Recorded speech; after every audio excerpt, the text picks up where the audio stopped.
Bismillahirrahmanirrahim. Assalamualaikum warahmatullahi wabarakatuh. Alhamdulillahirabbil alamin wassalatu wassalamu ala asrofil anbiya'i wal mursalin wa ala alihi wa sahbihi wa man tabi'ahum bi ihsanin ila yaumiddin, amma ba'd. Para pemirsa sekalian, perkenalkan saya Abu Maryam Eko. Pada kesempatan yang berbahagia ini, saya akan mengajak pemirsa sekalian untuk berbincang-bincang dengan salah satu santri Pondok Pesantren Imam Bukhari yang baru-baru ini berhasil menjuarai lomba musabaqah qiraatil kutub tingkat nasional cabang hadis tingkat marhalah al-ulya. Kita sapa Ananda Haikal Akmal Maulana. Assalamualaikum. Waalaikumsalam warahmatullahi wabarakatuh. Kaifa halukum? Bi khairin walhamdulillah. Masyaallah, alhamdulillah. Insyaallah. Haikal, setelah acara penutupan tanggal 16 Juli kemarin, Ya. sepertinya baru kali ini kita ada kesempatan untuk bisa berbincang-bincang santai seperti ini. Iya, benar. Betul nggih? Masya Allah. Dari hari Ahad acara penutupan itu peserta langsung pulang atau bagaimana? Ketika di hari Ahad itu pas malamnya pengumuman juara dan penyerahan medali dan semacamnya. Adapun di hari Seninnya, hari Senin malam, itu ada acara penutupan yang dihadiri oleh Bapak Menteri kita. Masya Allah. Kemudian di hari Selasa pagi baru diizinkan untuk pulang. Masya Allah, Masya Allah, alhamdulillah. Haikal, Ya. sebelum kita lanjut perbincangan lebih jauh lagi, barangkali bisa diceritakan tentang profil Haikal. Oh, Silakan. nama saya Haikal Akmal Maulana. Saya berasal dari Riau, tepatnya di Kabupaten Pelalawan, Riau. Saya berasal dari marhalah I'dad Lugawi. Saya lulusan I'dad Lugawi. Sebelumnya belajar di SMP IT Al-Ibanah. Haikal, Ya. bisa ceritakan sedikit bagaimana proses atau bagaimana kronologi Haikal bisa menjadi peserta lomba di musabaqah ini? Baik.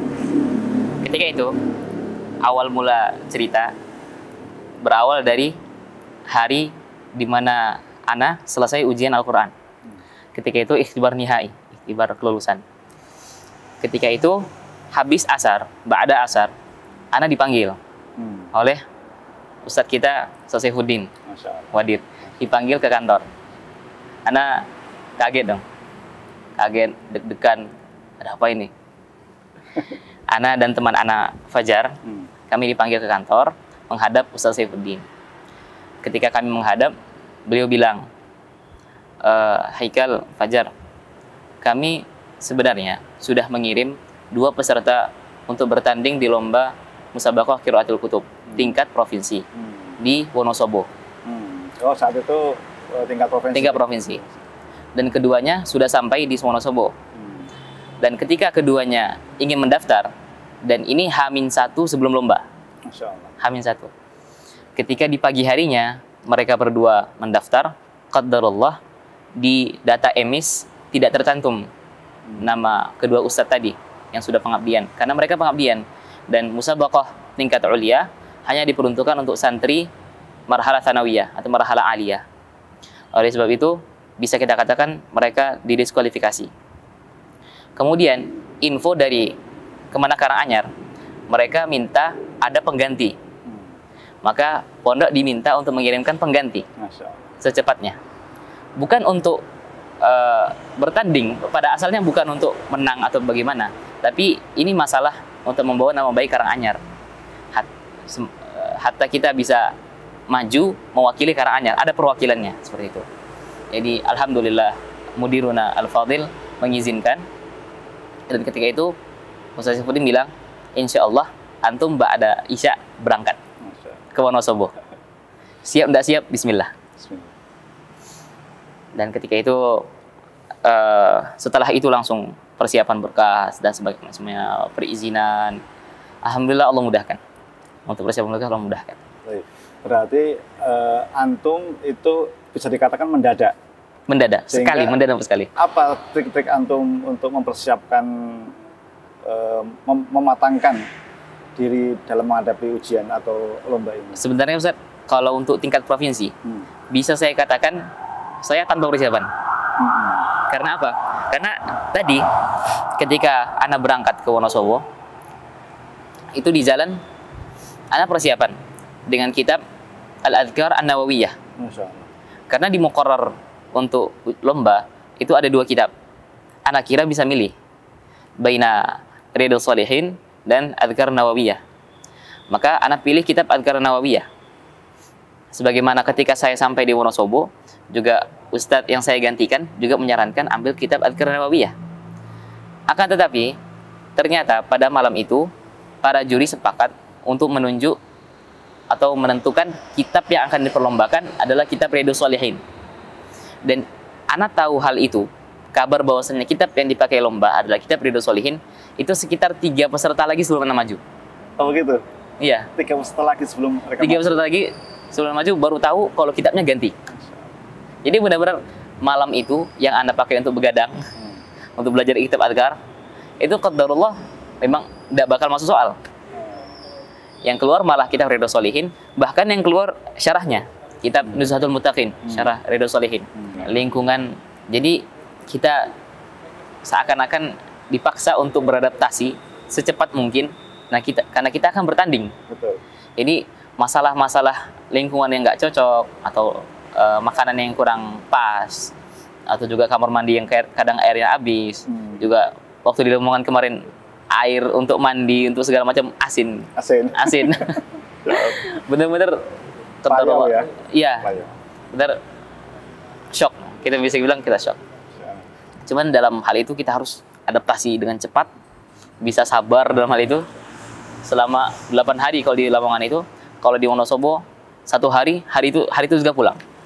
Sudah. Ya. Terus tentunya kan mau nggak mau Haikal memang harus maju ke lomba. Dan alhamdulillah di tingkat provinsi Haikal berhasil. Alhamdulillah. Mewakili provinsi untuk maju ke nasional. Dan di nasional pun juga tentu persiapannya lebih matang.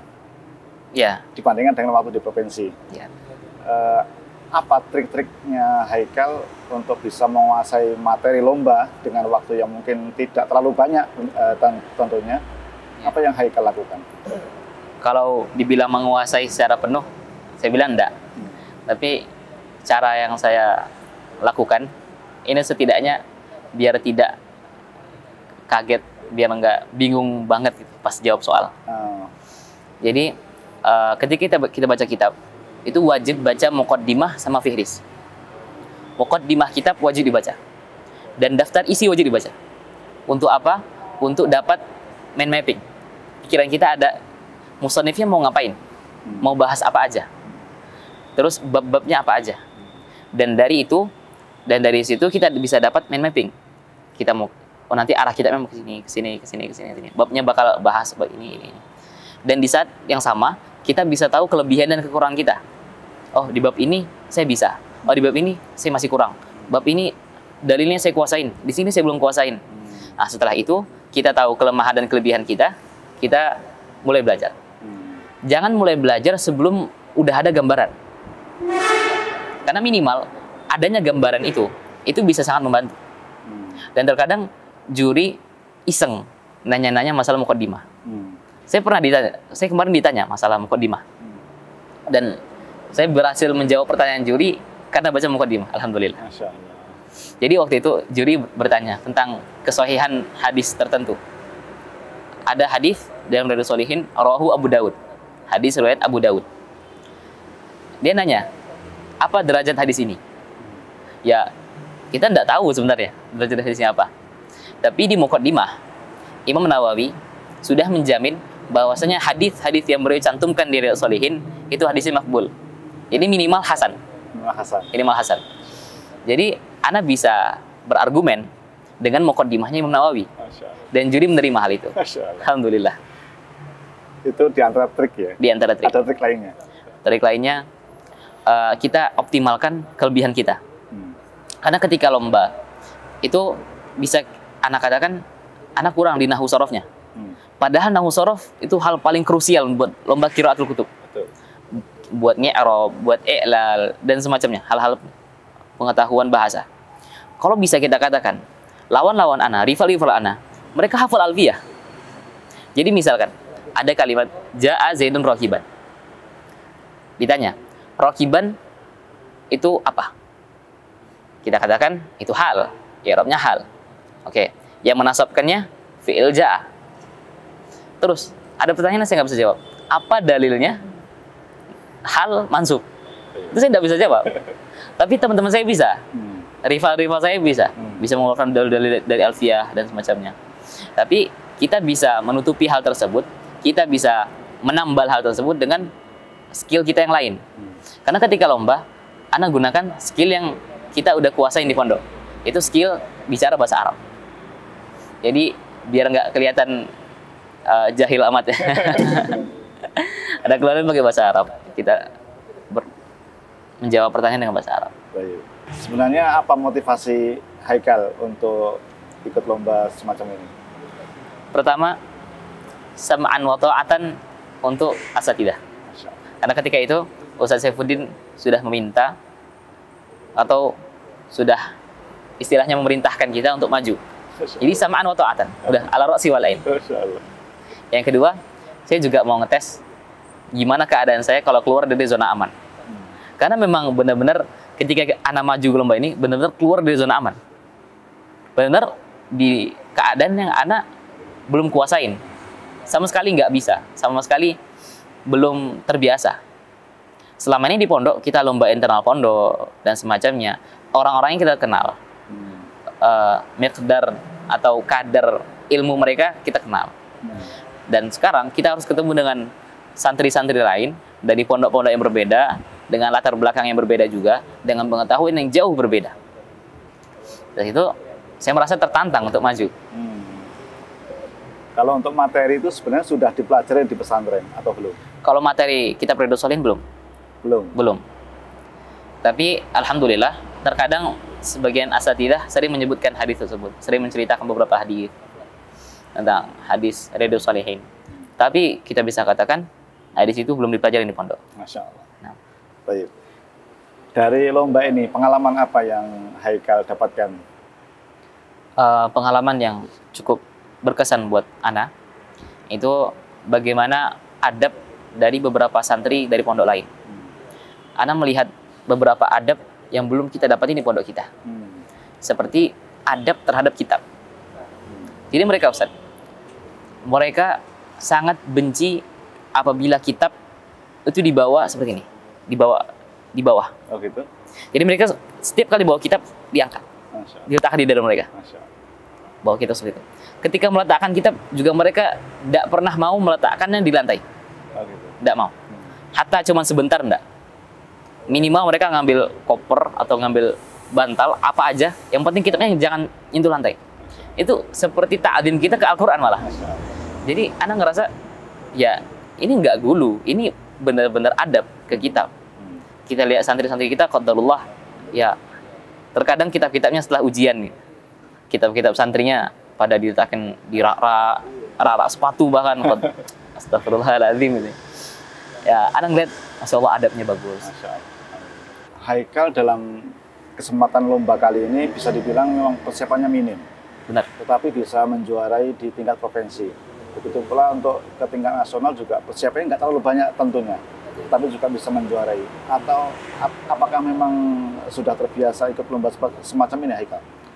Kalau terbiasa ikut lomba, kalau tingkat nasional ini baru pertama kali. Pertama kali. Deg-degan pasti ada. Pasti ada. Cuman alhamdulillah di pondok juga sering ikut acara-acara kisim lughah misalnya dari Ospim sendiri cukup membantu. Yang kita maju ke depan untuk iklan, untuk mengumumkan. Padahal cuman hal-hal sepele, cuman kita maju ke depan iklankan kepada setiap anggota untuk berkumpul di belakang soft. Hal-hal sepele, cuman kita maju ke depan, kita ngomong speak up, itu sangat membantu. Ketika kita maju di depan podium, mereka yang puluhan ribu itu, yang belasan ribu, kita bisa lebih enjoy gitu, bisa lebih terbiasa. Terbiasa melihat sekumpulan orang banyak melihat kita, terbiasa alhamdulillah. Nervous gitu. Nervousnya lebih kurang alhamdulillah. Alhamdulillah. Haikal, jazakallah khair atas informasi yang disampaikan, sharing pengalamannya. Baik, dan mungkin satu hal yang tidak kalah penting, dan mungkin ini inti dari maksud dari bincang-bincang kita kali ini. Apa pesan Haikal untuk adik-adik kelasnya supaya mereka bisa mengikuti jejak langkah Haikal. Sukses, kemudian juga saya dengar juga Haikal di kelas Masya Allah berprestasi juga. Alhamdulillah. Apa pesannya buat adik-adik kelasnya? Pesan anak buat adik-adik kelas yang akan datang, yang akan maju ke lomba-lomba yang berikutnya, untuk acara-acara dadakan seperti ini, dan memang seringnya acara perlombaan yang sampai ke kita seringnya dadakan. Hal pertama yang harus antum siapkan itu bukan materi dulu, bukan materi lomba, bukan. Pertama, perbaiki mindset dulu. Pikiran, pola pikir kita perbaiki dulu. Mindset pertama yang kita tanamkan, jangan pikirkan ana bisa, yang lain nggak bisa. Jangan, itu sombong. Dan terkadang malah kita akan dapatin lawan kita lebih baik. Dan itu akan merusak kita, malah merusak semangat kita kalau kita berpikiran seperti itu. Dan juga jangan berpikiran mereka semua bisa, aku nggak bisa. Ini minder namanya. Itu juga nggak boleh. Karena perlombaan bukanlah saat untuk kita minder. Perlombaan adalah saat dimana kita menunjukkan diri kita. Gitu. Dan akan tetapi mindset yang benar, kita katakan pada diri kita, saya bisa, mereka juga bisa. Jadi kita sama-sama sportif, kita tunjukkan kemampuan kita, dan akhirnya semua jadi fair gitu. Benar-benar kita lebih semangat mengeluarkan apa yang kita punya. Itu mindset yang kita tanamkan. Dan di antara mindset yang cukup membantu, itu ketika antum nggak takut untuk kalah, antum nggak akan kalah. Selama antum nggak takut kalah, antum nggak akan kalah. Tapi selama antum terlalu terobsesi untuk menang, antum akan kesulitan untuk menang. Bener. Ini kaidah muhim jiddan. Penting banget. Karena sebagian peserta itu terlalu merasa tertekan untuk bisa menjadi juara. Harus juara. Akhirnya dia lupa berbagai hal gitu. Dan adapun orang-orang yang tidak takut untuk kalah, mereka bisa lebih menguasai panggung, bisa lebih menguasai lomba, menikmati lomba. Karena lomba itu untuk dinikmati, bukan hanya untuk saling hasad, saling beradu. Tidak. Lomba itu dinikmati. Bagaimana kita menunjukkan bakat kita. Apalagi lomba Qiraatul Kutub, itu Anda tidak perlu menjatuhkan orang lain untuk bisa menang.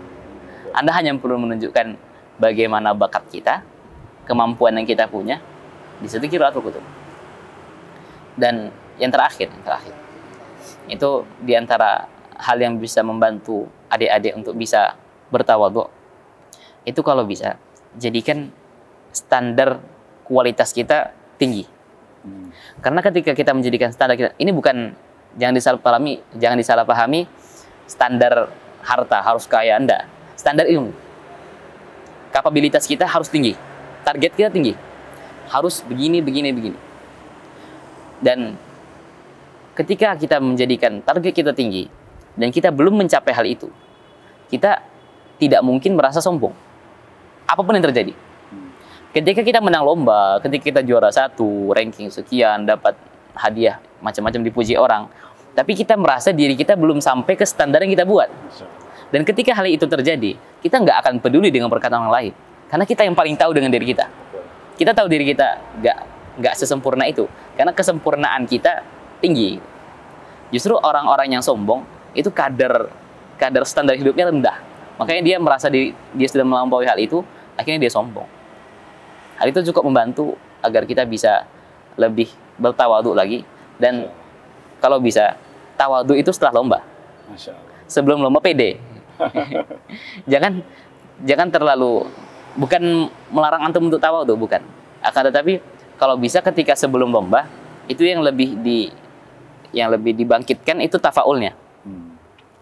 Optimis, pasti menang. Bismillah. Gak usah takut kalah, juga ya insya Allah menang. Dan setelah lomba, tawadhu. Apa yang terjadi? Tawadhu. Bismillah. Ada lagi? Cukup, insya Allah. Cukup. Baik, jazakallah khair. Haikal atas sharing-sharing yang Masya Allah ini sangat bermanfaat. Alhamdulillah. Dan saya ucapkan selamat atas prestasinya. Alhamdulillah. Semoga kedepannya Haikal bisa meraih prestasi yang lebih tinggi lagi. Amin ya Rob, amin ya Rob. Para pemirsa, demikian tadi bincang-bincang santai kita dengan Haikal Akmal Maulana, santri Ponpes Imam Bukhari yang baru-baru ini berhasil menjuarai lomba Musabaqah Qiraatil Kutub cabang hadis untuk marhalah al-ulya. Semoga acara ini bermanfaat dan memberikan inspirasi. Subhanakallahumma wa bihamdika asyhadu an la ilaha illa anta astaghfiruka wa atubu ilaik. Assalamualaikum warahmatullahi wabarakatuh. Waalaikumsalam.